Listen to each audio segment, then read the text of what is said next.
నమస్తే, welcome to వార్తా కిరణం. నేను కృష్ణకుమార్. వార్తల్లో ముందుగా హెడ్లైన్స్.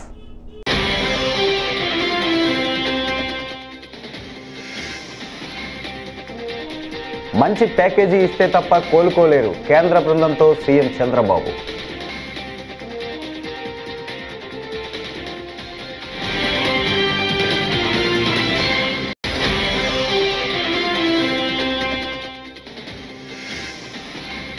వైసీపీ అధినేత వైఎస్ జగన్ కాకినాడ జిల్లా పిఠాపురం నియోజకవర్గంలో ముంపు ప్రాంతాల పర్యటన.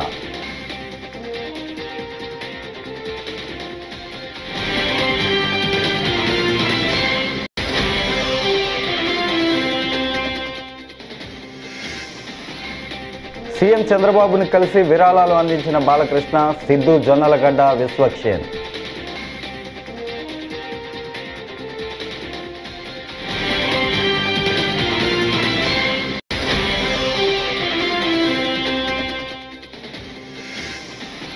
వైసీపీ నేతల మీద అక్రమ కేసులు బనాయిస్తూ బాధితులను పోలీసులు హింసిస్తున్నారు. మాజీ ఎమ్మెల్యే కాసు.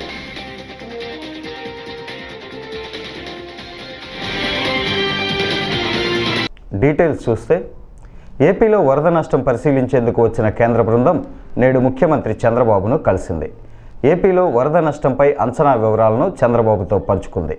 ఈ సందర్భంగా చంద్రబాబు స్పందిస్తూ, రాష్ట్రంలో పంట నష్టంతో పాటు భారీ స్థాయిలో ఆస్తి నష్టం జరిగిందని, ఏపీలో సంభవించిన వరదలను జాతీయ విపత్తుగా ప్రకటించాలని కేంద్ర బృందాన్ని కోరారు. ఈ విపత్తును సాధారణ విపత్తులా చూడవద్దని విజ్ఞప్తి చేశారు. రికార్డు స్థాయిలో భారీ వర్షాలు, ఆకస్మిక వరదలతో ప్రజా జీవితం అతలాకుతలమయ్యిందని వివరించారు. సర్వం కోల్పోయిన వరద బాధితులు, రైతులు మంచి ప్యాకేజీ ఇస్తే తప్ప తిరిగి కోలుకోలేరని చంద్రబాబు స్పష్టం చేశారు. Minor bridges. No major bridges. No major. That's my point. Culvert is a part of solution.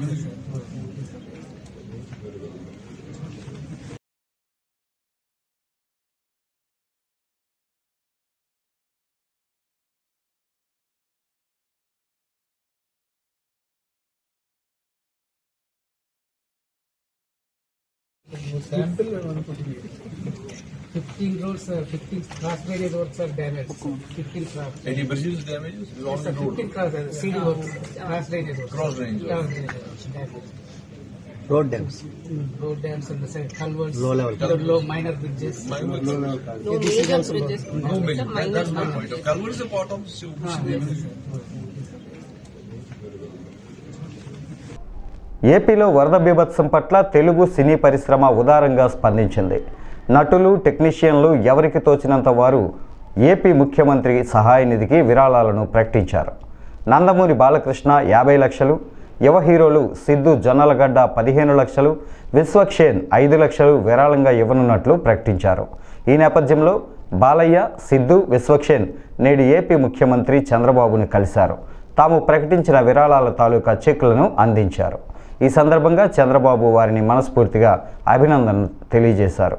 వరద బాధితుల తరపున కృతజ్ఞతలు తెలిపారు.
వైసీపీ అధినేత వైఎస్ జగన్ కాకినాడ జిల్లా పిఠాపురం నియోజకవర్గంలోని ముంపు ప్రాంతాల్లో పర్యటిస్తున్నారు.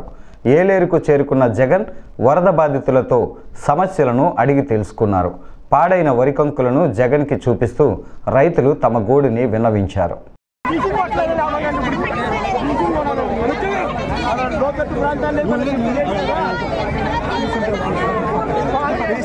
ఎవరైనా శక్తి చేస్తారా లోతట్టు ప్రాంతాల్లోకి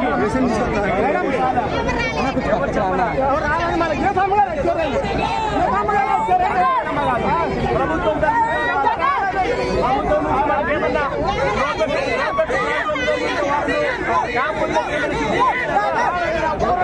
క్యాంపులు లేవు.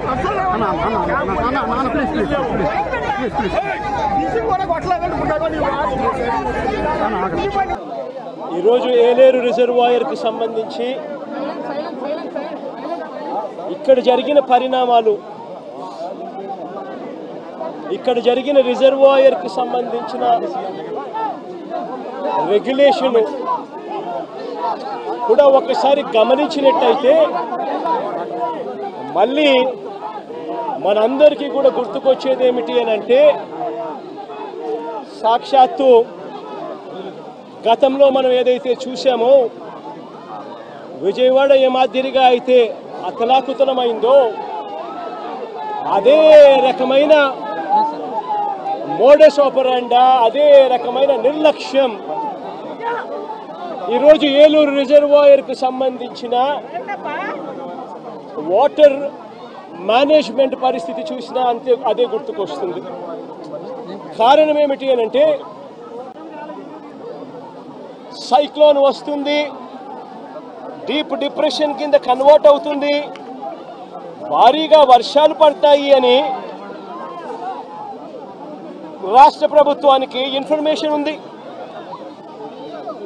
రాష్ట్ర ప్రభుత్వానికి 31వ తారీఖునే ఈ రకమైన ఇన్ఫర్మేషన్ రాష్ట్ర ప్రభుత్వానికి ఉంది. ఐఎండి వాళ్ళు రాష్ట్ర ప్రభుత్వానికి ఇన్ఫార్మ్ చేసినారు, అలర్ట్ చేసినారు. అలర్ట్ చేసేసరికి ఏ ప్రభుత్వమైనా కూడా ఏం చేయాలి, దానికి రివ్యూ తీసుకోవాలి, చీఫ్ సెక్రటరీని పిలిపించాలి, ఇరిగేషన్ సెక్రటరీ దాంట్లో భాగస్వామ్యం చేయాలి, ఏ ఏ ప్రాంతాల్లో వర్షాలు పడతాయి అని ఇన్ఫర్మేషన్ మనకున్న నేపథ్యంలో ఆయా జిల్లా కలెక్టర్లను కూడా వీడియో కాన్ఫరెన్స్లలో భాగంగా తీసుకోవాలి. ఆయా ఏరియాలకు స్పెషల్ కలెక్టర్లను, స్పెషల్ ఆఫీసర్లను, ఐఏఎస్ ఆఫీసర్లను మళ్ళీ పంపించాలి. రెవెన్యూ సెక్రటరీ కూడా పార్టిసిపేట్ చేయాలి, హోమ్ సెక్రటరీ కూడా ఆ రివ్యూలో పార్టిసిపేట్ చేయాలి. అలా చేసినప్పుడు ఇరిగేషన్ సెక్రటరీ కలెక్టర్లతో తాను మమేకమైపోయి ఏలేరు రిజర్వాయర్లో ఏ స్థాయిలో నీళ్లున్నాయి, వర్షాలు ఏ స్థాయిలో పడబోతా ఉన్నాయి, ఏ స్థాయిలో నీళ్ల ఇన్ఫ్లో రాబోతా ఉంది, ఆ వచ్చేది ఏలేరు రిజర్వాయర్లో పడినప్పుడు ఆ ఏలేరు రిజర్వాయరు ఆ నీటిని రెగ్యులేట్ చేయగలుగుతుందా, బ్యాలెన్స్ చేయగలుగుతుందా అన్న ఫ్లడ్ కుషన్ను ఏలేరు రిజర్వాయర్లో మెయింటైన్ చేయాల్సిన బాధ్యత ఇరిగేషన్ సెక్రటరీది, కలెక్టర్లది. చంద్రబాబు నాయుడు గారికి జ్ఞానోదయం అయి ఉండింటే కొద్దో గొప్ప చంద్రబాబు నాయుడు గారికి మనుషులకు సంబంధించిన మానవతా దృక్పథానికి సంబంధించిన విలువలు తెలుసుంటే తాను ఒక స్పెషల్ ఆఫీసర్ని కూడా, ఐఏఎస్ ఆఫీసర్ని కూడా వేసి వీటిని సూపర్వైజ్ చేస్తాడు. కానీ అన్ఫార్చునేట్గా ఏం జరిగింది, అన్ఫార్చునేట్గా ఇంత ఇన్ఫర్మేషన్ ఉన్నప్పటికీ కూడా ఏలేరు రిజర్వాయర్లో సైక్లోన్ వస్తూ ఉంది, ఆ ప్రాంతానికి అది డీప్ డిప్రెషన్గా మారుతుంది, భారీ వర్షాలు కురుస్తాయి అని చెప్పి తెలిసి ఉన్నా కూడా రిజర్వాయర్లకు సంబంధించిన ఫ్లడ్ కుషన్ మేనేజ్మెంట్ పూర్తిగా గాలికి వదిలేశారు. నేను అడుగుతా ఉన్నాను ఇదే మంచి చెద్దమని చంద్రబాబు నాయుడు గారిని. వైసీపీ నేతల మీద అక్రమ కేసులు బనాయిస్తూ బాధితులను పోలీసులు హింసిస్తున్నారని గురజాల మాజీ ఎమ్మెల్యే కాసు శుక్రవారం అన్నారు. బ్రాహ్మణపల్లిలో సర్పంచ్ ఆరోగ్యం బాగోకపోతే పరామర్శించడానికి వెళ్లిన YCP social media Gurazala convener Venna Rajasekhar రెడ్డిపై టీడీపీ అల్లరిమోక దాడి చేయబోయారని అన్నారు. కాపాడాల్సిన సీఐ భాస్కర్రావు అక్రమంగా నిర్బంధించి చిత్రహింసలు పెట్టి లాఠీలతో కొట్టారని ఆగ్రహాన్ని వ్యక్తం చేశారు.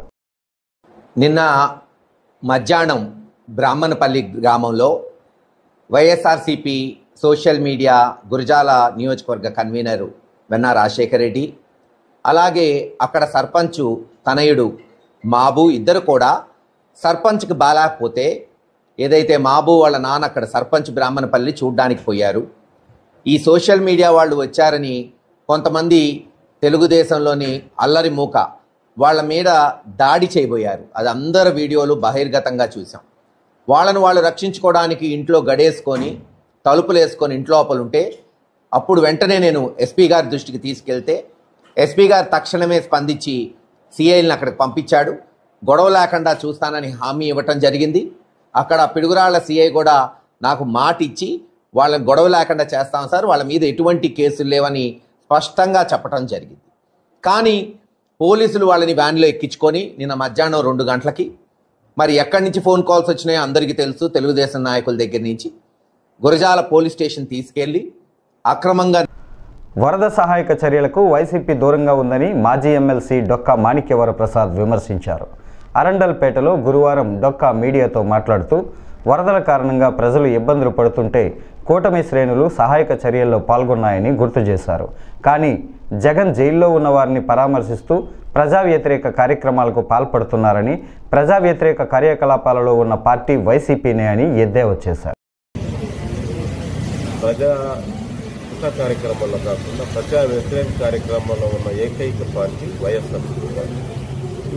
ఆ పార్టీ ఆ తుఫాను కార్యక్రమాల్లో పాల్గొని ఆ బాధితుల పక్షాన మాట్లాడుతూ వాళ్ళ గురించి ఏం మాట్లాడారు. కేవలం వాళ్ళు మాట్లాడే అంత తుఫాను జరుగుతుంటే వచ్చి జైల్లో ఉన్న తన అనుచరుల్ని ప్రారంభిస్తూ ఉంటారు. నా పేరు ఆయన జైల్లో ఉన్నారు కాబట్టి వాళ్ళ కోసం చెప్తే, కానీ అంతకంటే ప్రాధాన్యత కలిగిన కార్యక్రమం ఇవాళ. గత జైల్లో ఉన్న వారం తర్వాత తీసుకోవచ్చు, కానీ ప్రజలంతా కాకపిక్కలై ఉన్నారు. చాలామంది చనిపోయారు. ఆ చనిపోయిన ప్రాంతాలను ఆ బాధితులకు ఏం చేయాలి, సహాయ కార్యక్రమాలు ఎలా పాల్గొనాలి, అన్ని పార్టీలు బీజేపీ, జనసేన, టీడీపీ, కాంగ్రెస్, అనేక పార్టీలు, సిపిఐ, సిపిఎం, అందరు పార్టీలు. ఒకే ఒక్క పార్టీ దూరంగా ఉన్న పార్టీ వైసీపీ. వైసీపీకి వరుస షాకులు తగులుతూ ఉన్నాయి. కీలక నేతలు పార్టీకి రాజీనామా చేసి మరో పార్టీలోకి జంప్ అవుతూ ఉన్నారు. తాజాగా ఎన్టీఆర్ జిల్లా జగ్గయ్యపేట మున్సిపల్ చైర్మన్ రంగాపురం రాఘవేంద్ర వైసీపీకి గుడ్ బై చెప్పారు. ఆయనతో పాటు పలువురు వైసీపీ కౌన్సిలర్లు, పార్టీ శ్రేణులు, కార్యకర్తలు టీడీపీ కండువా కప్పుకున్నారు. మంత్రి నారా లోకేష్ సమక్షంలో వీరంతా టీడీపీలో చేరారు.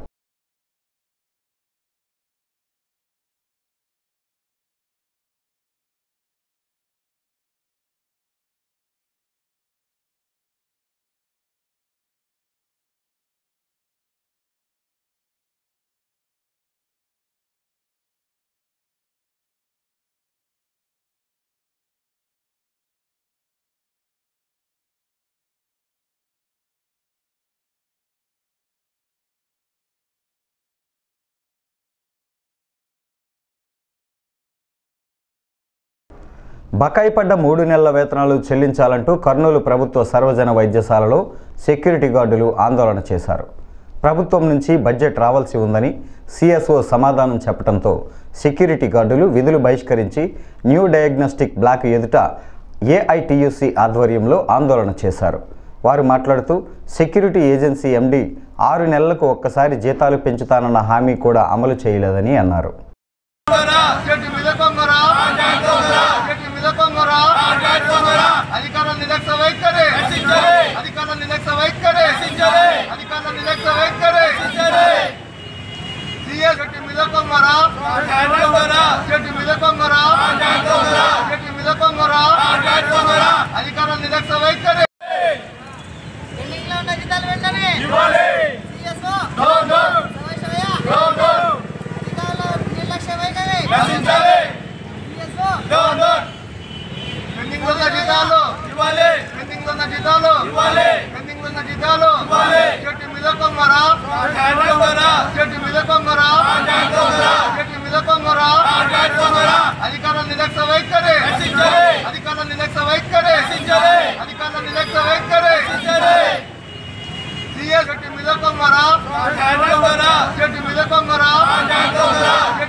ఉమ్మడి గుంటూరు జిల్లాలో ఈ నెల 14వ తేదీన జాతీయ స్థాయి లోక్ అదాలత్ నిర్వహిస్తున్నట్లు గుంటూరు జిల్లా న్యాయ సేవాధికార సంస్థ కార్యదర్శి లీలావతి తెలిపారు.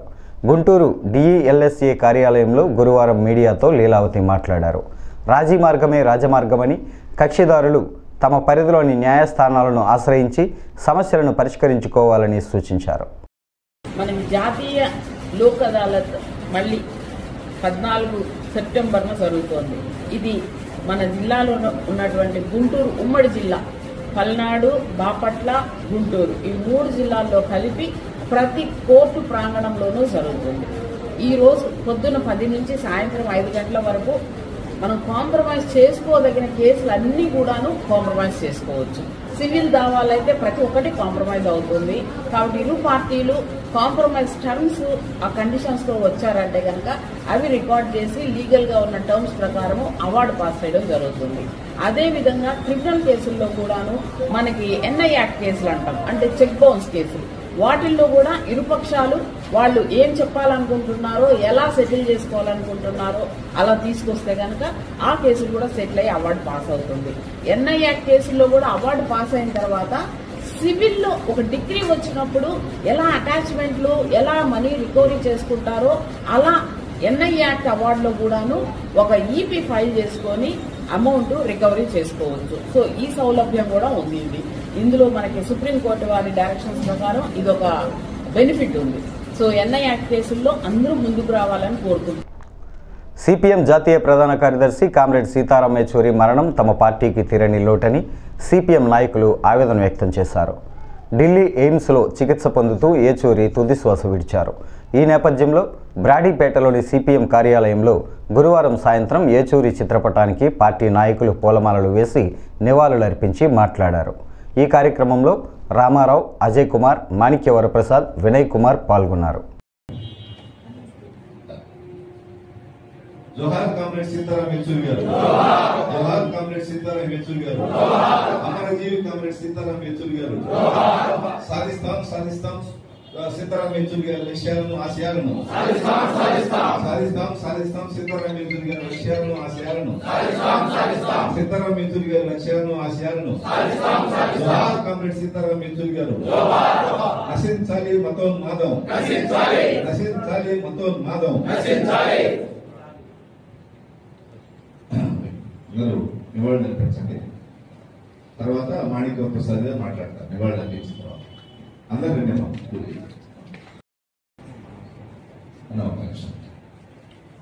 అందరూ నుంచండి. మళ్ళీ బాగున్నారు రండి పెళ్ళమ్మా. ఒక్క నిమిషం రాధాకృష్ణమూర్తి గారు రండి. జోహార్ కామ్రేడ్ సీతారాం యేచూరి గారు, జోహార్ కామ్రేడ్ సీతారాం యేచూరి గారు, అమరజీవి కామ్రేడ్ సీతారాం యేచూరి గారు. సాధిస్తాం సాధిస్తాం సీతారాం యేచూరి గారి లక్ష్యాలను ఆశయాలను, సాధిస్తాం సాధిస్తాం సీతారాం యేచూరి గారి లక్ష్యాలను ఆశయాలను, సీతారాం యేచూరి గారి లక్ష్యాలను ఆశయాలను. జోహార్ కామ్రేడ్ సీతారాం యేచూరి గారు. నశించాలి మతోన్మాదం, నశించాలి మతోన్మాదం. నివాళులు అర్పించండి. తర్వాత మాణిక్య ప్రసాద్ గారు మాట్లాడతారు. నివాళులు అర్పించిన తర్వాత అందరూ. రాజమహేంద్రవరంలో స్పెషల్ నేషనల్ ఇంటిగ్రేషన్ క్యాంపు నిర్వహిస్తున్నట్లు కల్నల్ రితిన్ మోహన్ అగ్రవాల్ పేర్కొన్నారు. శుక్రవారం కాకినాడలో NCC గ్రూప్ కాకినాడలో జరిగిన విలేకరుల సమావేశంలో ఆయన మాట్లాడారు. రాజమహేంద్రవరంలో నిర్వహించే స్పెషల్ నేషనల్ ఇంటిగ్రేషన్ క్యాంపులో దేశవ్యాప్తంగా NCC క్యాడెట్స్ పాల్గొనడం జరిగిందని కల్నల్ రితిన్ మోహన్ అగ్రవాల్ పేర్కొన్నారు. By the NCC cadets, we are not able to project in right time and right frame to all to the media person, to the media. Therefore, to bridge this gap, we have decided to have a regular media interaction, and as part of that, this is the first time we'll be having. This is the first interaction, and subsequently we keep having interaction to brief you on the activities undertaken by the cadets of the NCC. Today, I will be briefing you on 3 activities. First is the action taken or the action taken by the cadets of NCC during the flood relief. Second is the conduct of special national integration camp by Kakinada. and third is the major achievements of our cadets in last 2 months. We will be also releasing you the press release of all the activities after the briefing is over.